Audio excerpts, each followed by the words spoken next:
Good to see you. Oh, that's nice. Okay, we good at the back? Okay. Welcome everyone to the opening press conference of the 2023 Ryder Cup here at Marco Simone Golf and Country Club in Rome. Delighted to be joined by our two captains, as is tradition. On my far right, Zach Johnson of Team USA, and to my immediate right, Luke Donald of Team Europe. Zach, I'm going to start with you, if I could do, please. The first question, just how is the journey over for the team, and how are you all feeling about the week ahead? Well, the journey in the last 24 hours was really, really easy. The journey getting here from a year ago, the year out, has been quite long. A lot of anxiety for me, just because I wanted to get back. This place never disappoints, and I know my players feel the same way. It has everything to do, certainly with the golf course, certainly with Marco Simone, all the amenities at the hotel, but more than that, it's the people that we are excited to come back and see. The guys are ready, you know. Well, I shouldn't say that. That's partially a lie. They're exhausted, but they will be ready. But they're ready to compete, and excited about the week. Thanks, Zach. Luke, similar question to you. I know you've been here a couple of days yourself personally, but now the team's on site. How are you feeling about the week? Very excited. It's been a long build-up, as Zach said. It feels almost longer than a year ago since we were here on the grounds together for the Year to Go event.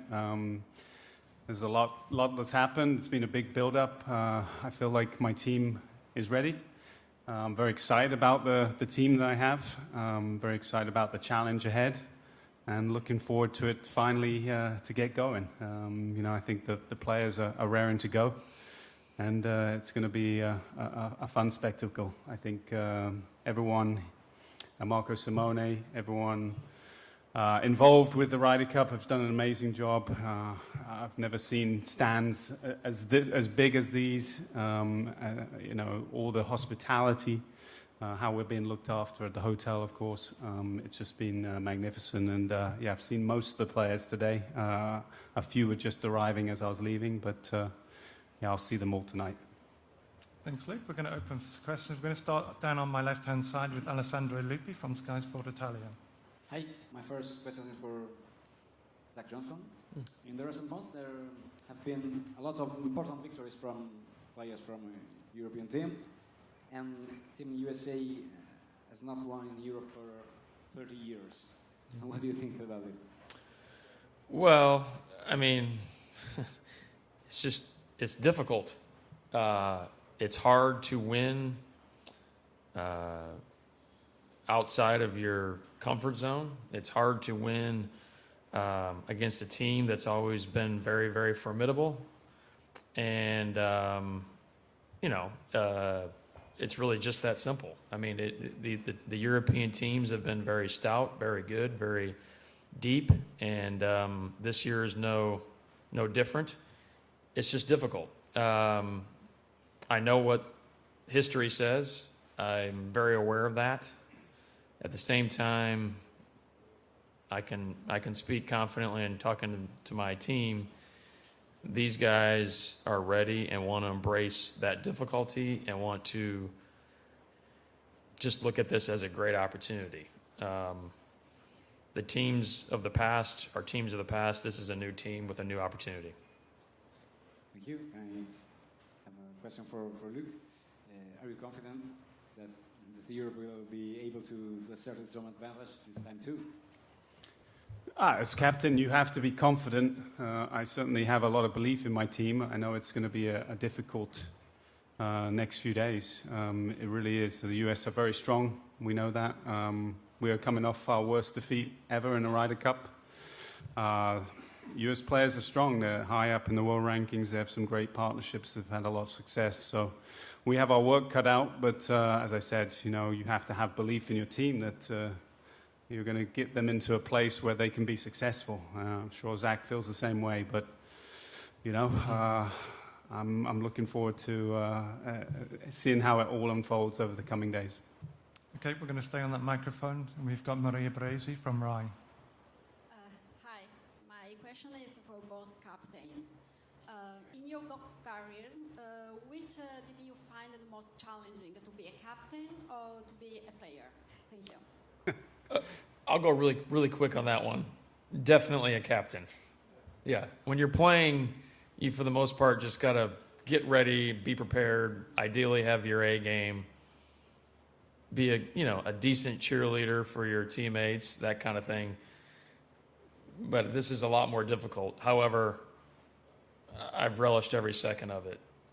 Certainly, doing it with the people that I surround myself, fortunately with. PGA of America, certainly my vice captains, my wife, and then obviously being around Luke and Diane, it's been an amazing journey. So hard, difficult, but I love it. Very similar answer to Zach. I think being a captain has been by far more difficult than being a player. You do this day in, day out. This is a new experience for both of us, to be able to manage a team, to be able to manage different characters, to come up with ideas that you think will help your team. It's been a labor of love in a way, but a really fun one. I've tried to enjoy the journey as much as possible. I'm glad the week is finally here. It's been a long build-up, but yes, it's a lot involved in being a captain, certainly, and certainly being a home captain, having some of those extra decisions that fall onto my plate. But again, I've tried to enjoy every moment. Okay, we're going to move on to the right-hand side. Phil? Question for Luke. How much of the Solheim Cup were you able to see over the weekend, and how much inspiration can you and your team take from the performance? I know you don't. A draw wouldn't be quite good enough, but the manner of the comeback and the performance. I caught a decent amount of it on Sunday. I saw a little bit of the start on Friday before I had to get on a plane to come here.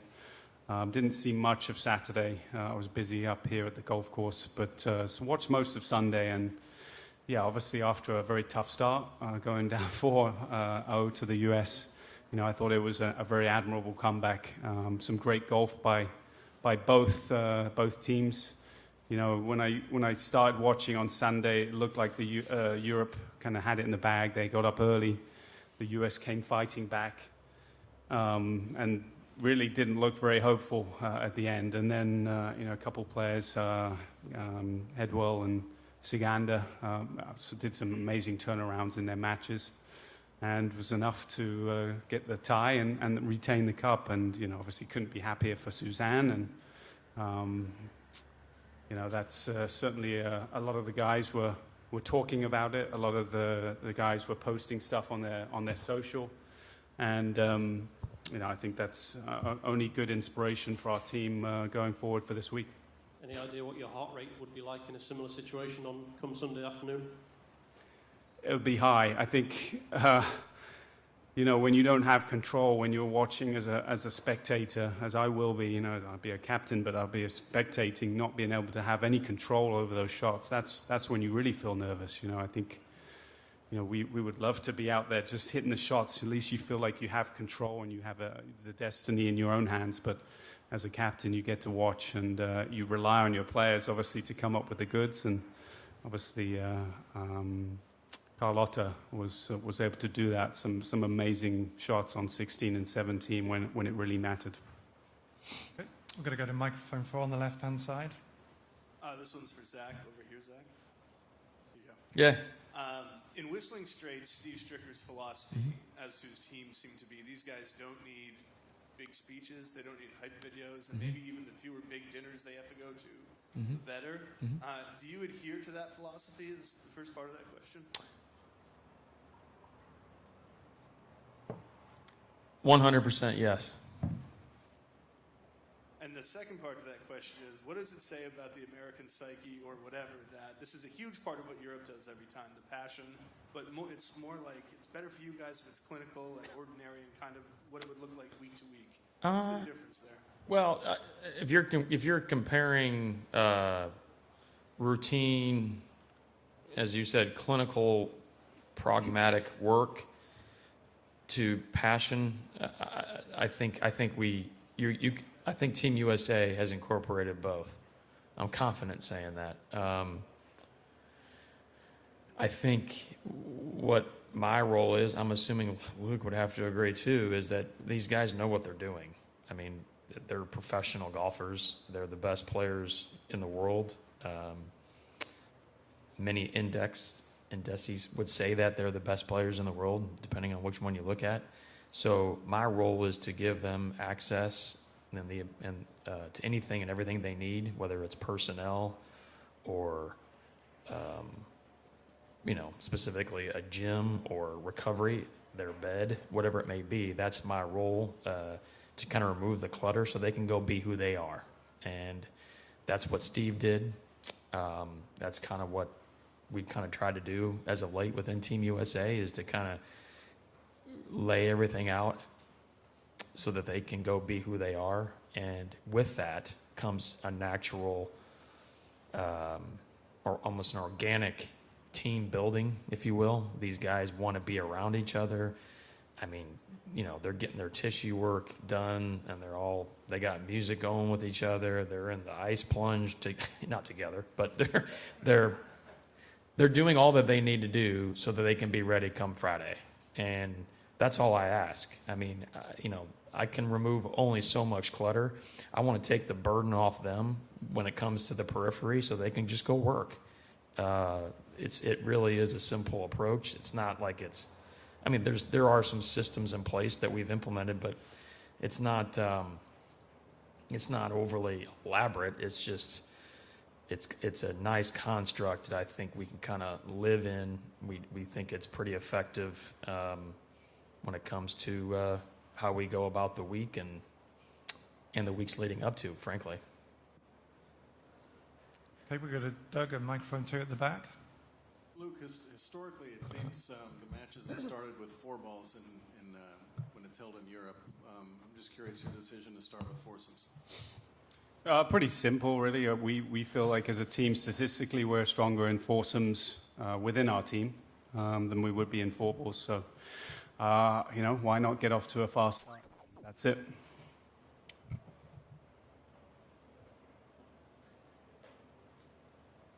Did you hear that last bit? Sorry, there was a bit of a squeak. Yeah. Okay. Sorry.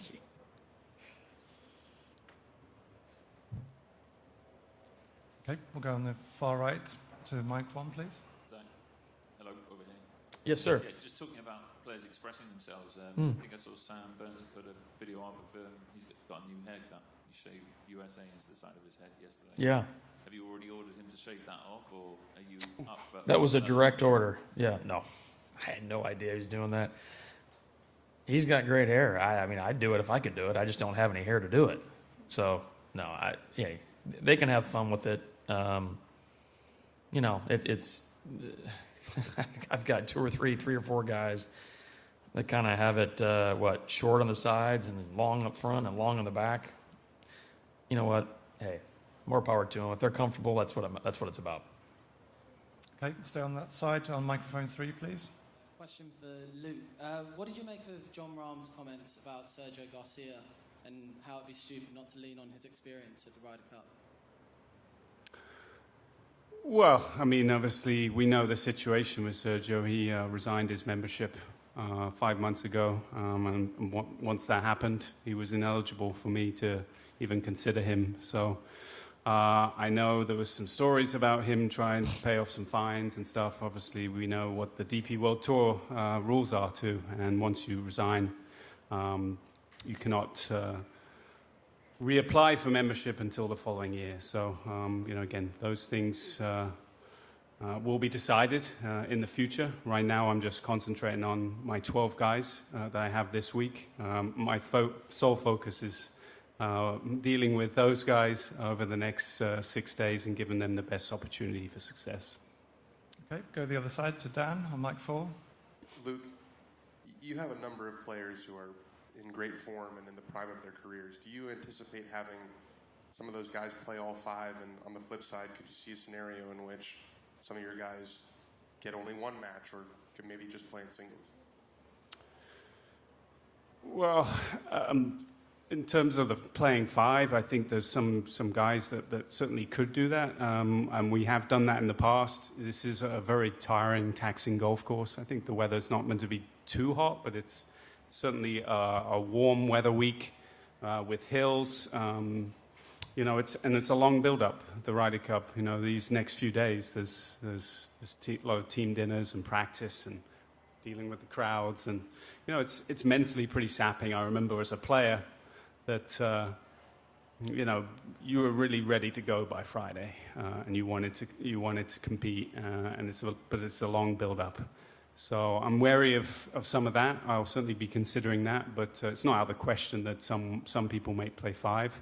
I very much doubt that someone wouldn't play until the Sunday singles. So. And then for Zach, just quickly, knowing the Europeans have leaned a lot on analytics the last couple of cycles, do you plan on devising pairings from the numbers or more based on relationships and what guys kind of tell you who they want to play with? We've had a group of individuals help us navigate the numbers and stats and data, if you will, since 2014 or 15. I have to think about it. 15. It's just one element of how we organize our system. So yeah, you chew on it, you kind of ingest it, and you kind of figure out if it's worthy of, some of the numbers and I guess you'd say results are worthy of implementing, but it's not the only.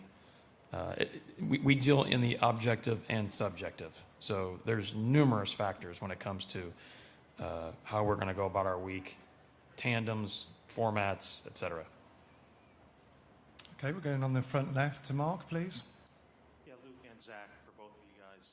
The one element to this that you guys can be most second-guessed on, obviously, is the captain's picks. And I'm curious as to if you could both address the pressures of deciding those guys and how difficult of a process that was for you and is as you go forward. Well, certainly, I lobbied for 6 picks, which can produce a lot of options in one way. But I felt like it was going to give us the best opportunity to get the right players for the team.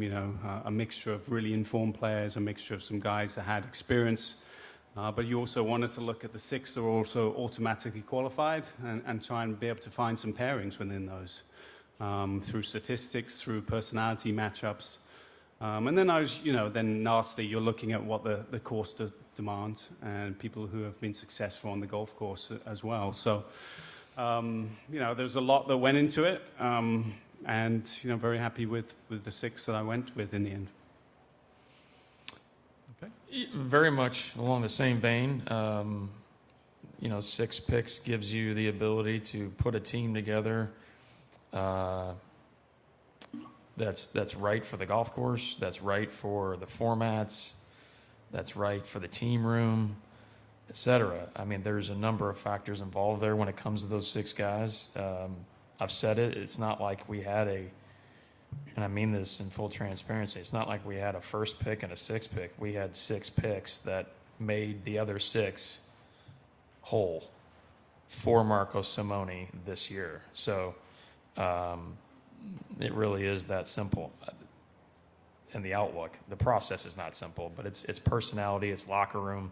You want the 6 guys that qualified, that earned their way, to take some ownership in the team as well. So you value their opinions and their insights, and you just kind of form that all together and figure out what's best for this fall. Yeah. I'm just curious if there's pressure that you feel, because obviously both of you guys, you're the final say on those things, right? And if a particular guy does not perform well, there's going to be second guessing potentially, or if a guy performs very well, then you've made an amazing judgment. Do you feel any pressure personally, either you guys, on that because your fingerprints were on that so much?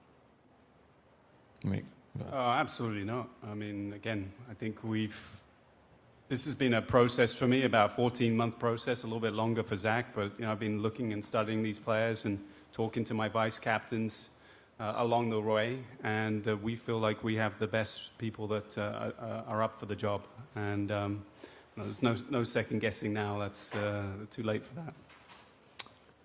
Yeah, I mean, if anything, the 6 guys that I picked have added confidence into what was already in place. I mean, I would say that, I mean, we all know that at this point, anybody can beat anybody. So it's not a matter of, I mean, I understand the end result can go a number of different ways, but when it comes down to it, I'm confident in the 12 guys I have make the best team for Team USA this year, and it is that simple. Okay, we'll go on the right-hand side to Riath, and then we'll go to you, John. Just a question for Zach, please. You've mentioned before that Tiger Woods has had a kind of peripheral influence over the team and an input. What's that going to look like this week? Is he going to be involved in any kind of sort of video calls into the team room or a last-minute trip over to Europe? Well, I can answer the last couple there. No, Tiger will not be joining us in Italy. He's got a lot on his plate. But as far as conferring with him, communicating with him, I mean, we have up to this point, and he is he understands that now that our feet are on the ground, it's probably best that we kind of navigate this ourselves. But he's always in our corner, and at this point it's more of encouragement on his side, whether he's texting the guys or texting us vice captains and captains. He's there to encourage, because he is very invested in what we do year in, year out with Team USA, and that has never ceased. And I'm grateful for that. I mean, he's the best player of our generation, so thankfully he's an American. We're going to utilize his knowledge and his wisdom and his candor and his passion as best we can. When it comes to the week of the tournament, I mean, if you're not in on it and inside the team room, inside the ropes, shoulder to shoulder these guys, it's not fair. I mean, to ask him questions is probably, I mean, he can give us insights, don't get me wrong. At the same time, I don't know if that's proper, and I think he would understand completely. Okay, if you could pass it forward to John, please. John? Zach and Luke, I heard recently two American caddies talking about why Europe did well in this event, and they said, perhaps slightly controversially, that they thought that Europe practiced their putting better. That the caddies were more involved, the players worked together better, and they cited Sergio as being someone who puts better in a Ryder Cup than when he's playing on his own. I just wondered what your reaction, each of you, is to that comment. I don't think I've heard that one. I haven't heard that one either. I mean, I'm assuming Luke would agree with me on this. Preparation for the Ryder Cup obviously starts way before we get here. Now, the actual tournament week, that preparation, that practice, obviously is vital. I mean, my guys, and I'm very confident in saying Luke's guys know how to prepare for a tournament. So, whether one putts more or less, chips more or less, wedges it more or less, I have no idea. Speaking of Sergio, he's one of the best Ryder Cup players that I've competed against. It seems like his best golf has always come out in the most grandest of stages. I don't know what the reason is behind that, other than he's certainly when it came to the Ryder Cup, he was a world-class player, and he played his best. Yeah, I kind of agree with Zach. I wouldn't have thought these players really practice any differently for an event, a regular event, a stroke play event for the Ryder Cup. Sergio, obviously, he just seemed very motivated. His game seemed to elevate in this format. He seemed to always bring a lot of passion and loved playing in these Ryder Cups, and he always has. And I think that was probably more the reason for him putting better, not changing the way he prepared or practiced during a Ryder Cup. I wouldn't see anyone really changing their preparation. They're all world-class individuals that know how to get the best out of their games in the moments when they need it most. And whether that's a Ryder Cup or a major or Players Championship or BMW PGA Championship. These are the big events that they want to elevate their games to, and I wouldn't have thought that their practice really changed much, to be honest with you. Okay, we're going to go on the back left to Bob on mic 4. Thanks. Zach, a couple weeks ago, Jordan and his wife had a baby. Was there ever, and then one other quick thing after, was there ever any concern that he wasn't going to be able to make it leading up to that, or, obviously we don't know the circumstances, but were you ever concerned about that? Well, no. I wasn't that concerned about it, given pieces of information the Spieths have let me in on, that I think my confidence was pretty high that he was going to be able to participate. Congratulations to the Spieths. Pretty amazing. Also, did the whole team come together, including Brooks? Did he meet you guys, or did he come on his own? I'm sorry? What? The whole team, did you guys all fly over together? And what about Brooks? Oh, yeah, so we all met in Atlanta. Given time constraints and I don't know what's the word, when you have to take off and when you have to land, that, whatever you want to call that, the slides of taking off and landing time-wise, it seemed it was best that Brooks meet us here. He actually beat us here, but for him to fly from Chicago to Atlanta, us to wait for him and then go, we would have got in a lot later, and I don't think it was even feasible. So he met us here, but he was here 2 weeks ago, excuse me, with us during our practice session. Okay, a couple of rows forward on mic 2, please. Two-parter. First for you, Zach. They talk about home course advantage a lot in the setup of the golf course. Do you think this setup is so different or unique that it presents much of a challenge to you guys? Yes, it does present a challenge. I think it presents a challenge to both teams. I think the beauty of Marco Simone is that it's already has a canvas that is really, really good.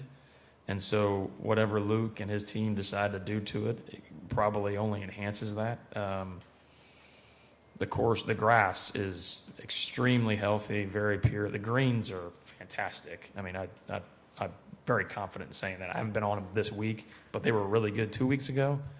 I can only imagine what they're like right now. The rough is penal. It's very difficult, but we've experienced that before. We'll experience that again, whether it's a tournament in the States or one over here. It's going to present a challenge. Yeah, you have to. I think you have to have your entire arsenal working, and I think that's a great test. Much has been made about the rough. Why would that be more of a challenge to you guys, do you think? Or will it be? I don't know. Maybe I should ask you that question. I think it's a challenge for anybody that hits it in there. I mean, it is penal. It's difficult. I feel like fairways are a premium, but I mean, you could probably say that any given week. I mean, whether it's Bermuda or bent or fescue or bluegrass. I mean, it's you still got to keep that ball in the fairway, and maybe more so here. But I think it's well defined. I think it is for the most part with a couple blind shots, but that's Marco Simone. That's not the setup. I think for the most part it's right out in front of you, which is all you can ask for in a test. And I think the most important factor that I'm confident is my guys really like it. I mean, that makes it. I mean, if you want to play it, that helps a lot. And I think hats off to the grounds crew. I mean, whatever they've done to this point has been terrific. Okay, we'll stay on that microphone, please. Luke, this is a two-parter, but when did Ludwig first get on your radar in terms of making this team? And as someone, secondly, as someone who's played college golf before, can you just put into context how impressive it is to have a guy who was playing an NCAA championship just a few months ago on a Ryder Cup team before even playing in a major championship? Yeah, Ludwig came onto certainly my radar at the beginning of the year. He played in Dubai. He was paired with Eduardo Molinari, one of my vice captains, and Eduardo was like, we need to keep an eye on this guy. I mean, you know, when you play with certain players, you can tell they have a certain talents that kind of, you see them hit golf balls and you're like blown away just by the different strike, the sound, the trajectory, how he can drive a golf ball is very, very impressive. So we just kept an eye on him. Obviously, you know, it was a long shot. It really was. I mean, he was still going to be in college through beginning of June. And, you know, he was obviously doing some amazing things. I think, you know, he was the #1 college player by a stretch out there. I went through college and maybe for 1 or 2 years, possibly I was the best player, but I didn't feel like I was accomplishing what he was. You know, I think he was more of and especially in the last 20 years, if you want to compare him to other college players that have come out and done well, you know, Victor Hovland or John Rahm would be in the same sort of breath of fresh air of you know, how good he is. You know, and then he turned pro, and we just kept an eye on him. He had some great results. I played with him in Detroit. He was 9 under through 16 holes, which was pretty impressive when he knew I was watching him. He seemed to be very unfazed. He didn't finish that weekend off well, but, you know, he was obviously young and a little bit raw, but, you know, every week he just kept getting better and better. He had a chance to win at John Deere. He came over, obviously, with a couple of weeks to go in Europe, had a very strong finish in Czech, and then obviously went on to win in Kran. I think, you know, whenever the question was asked of him to come and commit and show up and play well under the most scrutiny, he seemed to perform at a very high level. So he obviously, a couple of weeks ago, was 2 shots ahead after 3 rounds in our biggest event in Europe in Wentworth. So I think his pedigree is just starting. He's just getting on his road. He's just starting to write his history.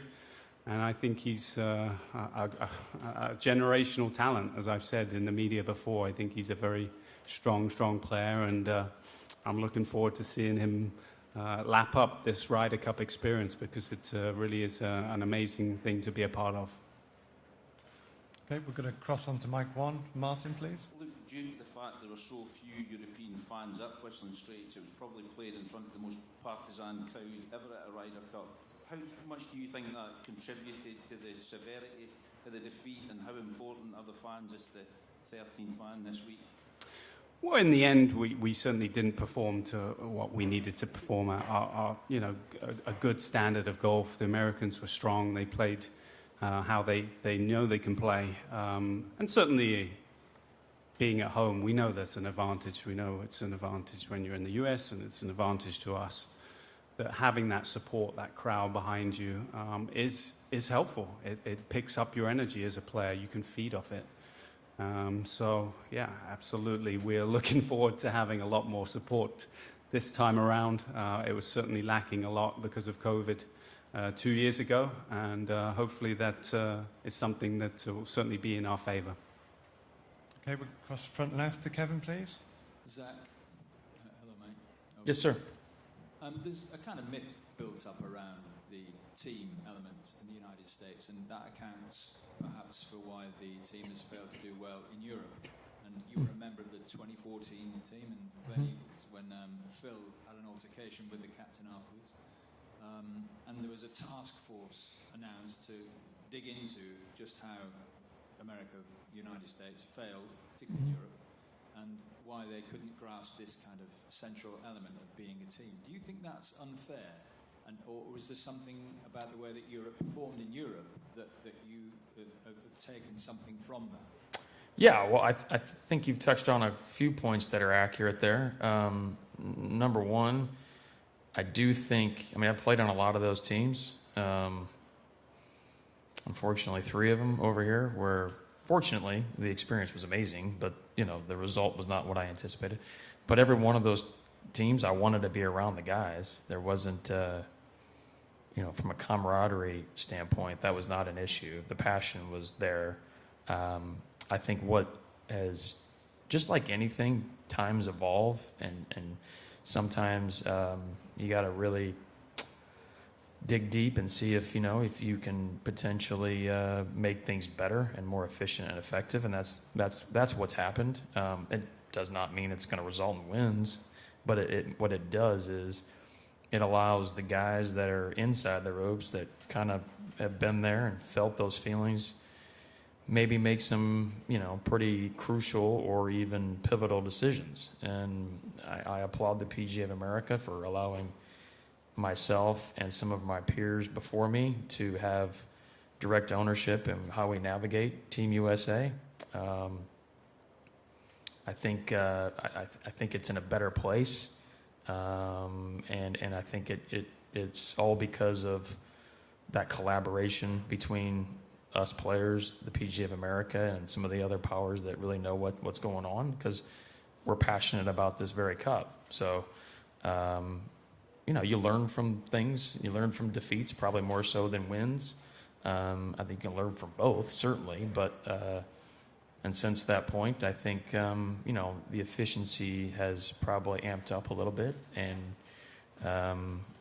that's part of it. But when it comes down to it, you got 12 on 12, all pros, all know what they're doing, and it comes down to execution, and that's the beauty of sport. That's the beauty of competition.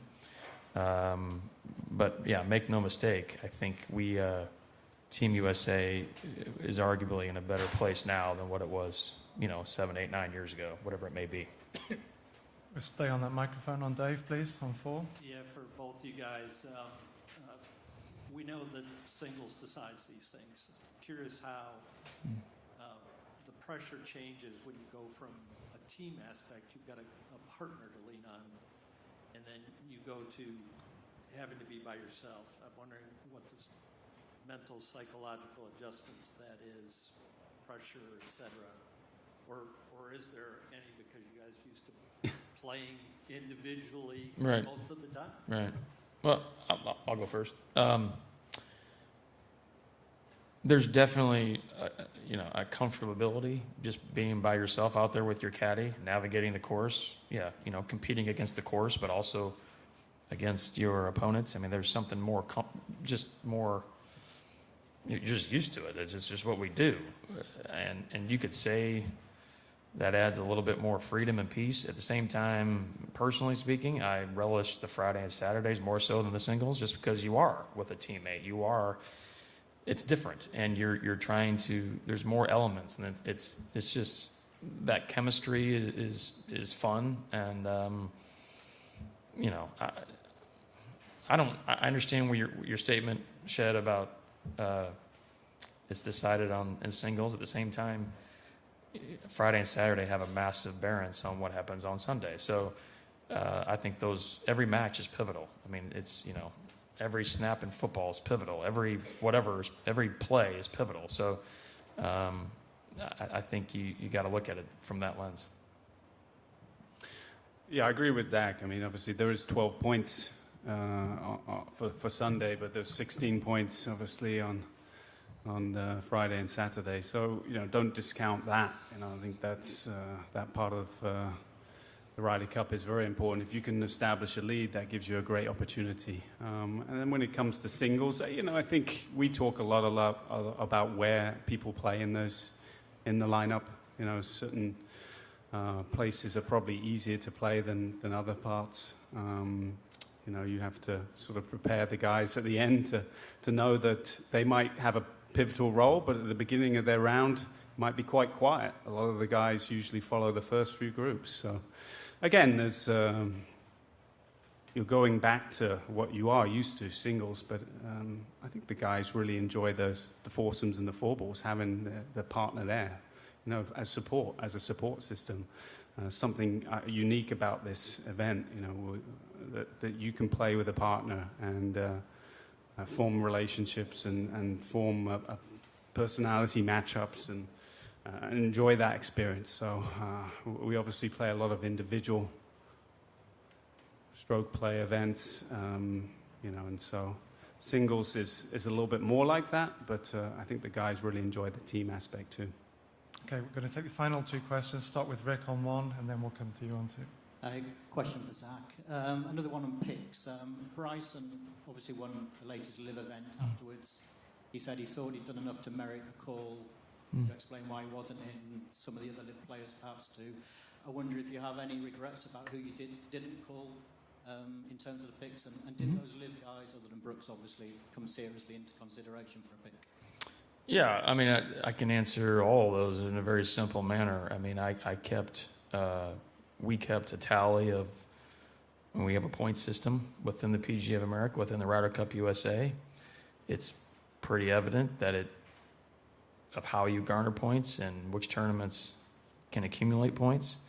And I basically, I kept, at one point, I mean, I had my eye on probably even the top 30, but when it got down to it towards the end of the process, it was the top 20 to top 25 guys in that point system that felt like had the merit and the, certainly the,